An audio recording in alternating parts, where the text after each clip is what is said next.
परमेश्वर ने कहा तूने मांगा पर पाया नहीं, क्यों? ताकि तू अपने व्यभिचार के लिए मांग रहे हैं।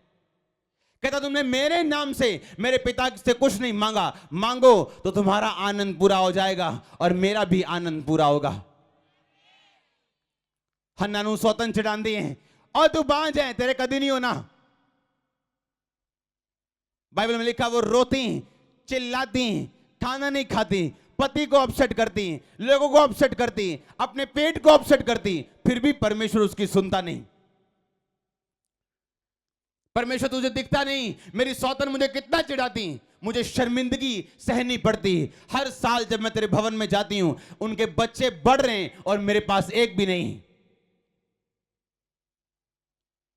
हालेलुया।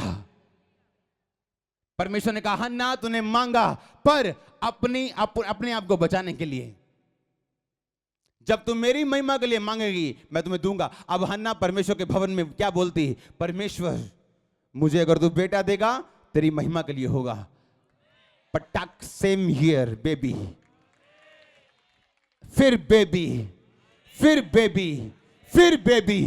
हन्ना कहती बस परमेश्वर 6 हो गए।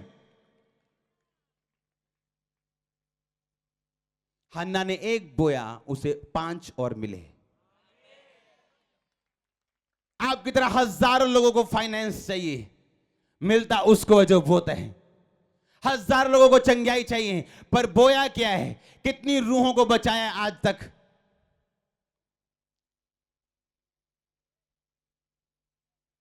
आज ये चर्च इस इंडिया के लिए, दुनिया के लिए एक मिस्ट्री बन चुकी कि हो क्या रहा है।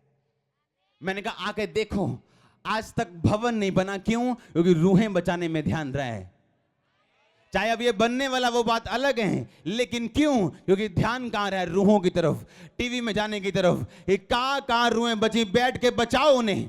परमेश्वर ने कभी नहीं कहा तुम चर्च की ज्योति हो, परमेश्वर ने कहा तुम जगत की ज्योति हो।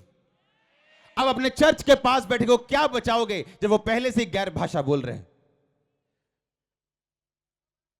परमेश्वर ने कहा तुमने बोया नहीं आज तक, इसलिए तुमने काटा नहीं। और फायदा क्या है? जब आप अपने जीवन में जब आप रूहों को बचाना चाहते हैं, तब आपकी लाइफ में जो गवाही बनी होती, आपने नशे छोड़े होते हैं, आप बार बार उस नशे करने में फिर नहीं जाते हैं।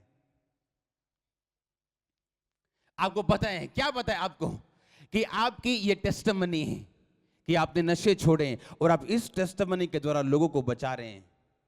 और अब आप रूहें बचाने के काम में लगे हुए हैं। और अब आपको पता है अगर आप फिर से नशा करेंगे, जो रूहें आपके द्वारा बची हैं वो ठोकर खाएंगी। और उन्हीं रूहों के कारण आप बच के रहते हैं और एक टाइम आता है आप आगे निकल जाते हैं शैतान से बहुत। रूहें बचाने वाले व्यक्ति इसीलिए आपको ज्यादा आशीषित मिलेंगे। क्यों? क्योंकि उन्होंने अपनी गवाही को इसीलिए संभाल के रखा और बना के रखा है क्योंकि वो रूहें बचाना चाहते हैं। लेकिन जिसको कोई नहीं जानता, जो रूहें बचाने में कोई काम नहीं, वो नशा छोड़ा कर लिया, पाप छोड़ा कर लिया, चर्च आए तो छोड़ दिया, प्रभु ने छुआ छोड़ दिया। लेकिन जो लोग रूहें बचाने में वो अपनी गवाही को मेंटेन करके रखते हैं और दिन प्रतिदिन वो गवाही बढ़ती जाती है। और आपका आमीन छोटा है, आपका आमीन छोटा है। आज के बाद आप एक इवेंजलिस्ट की तरह काम करेंगे। ओ ये छोटा वाला आमीन मुझे नहीं पसंद आया।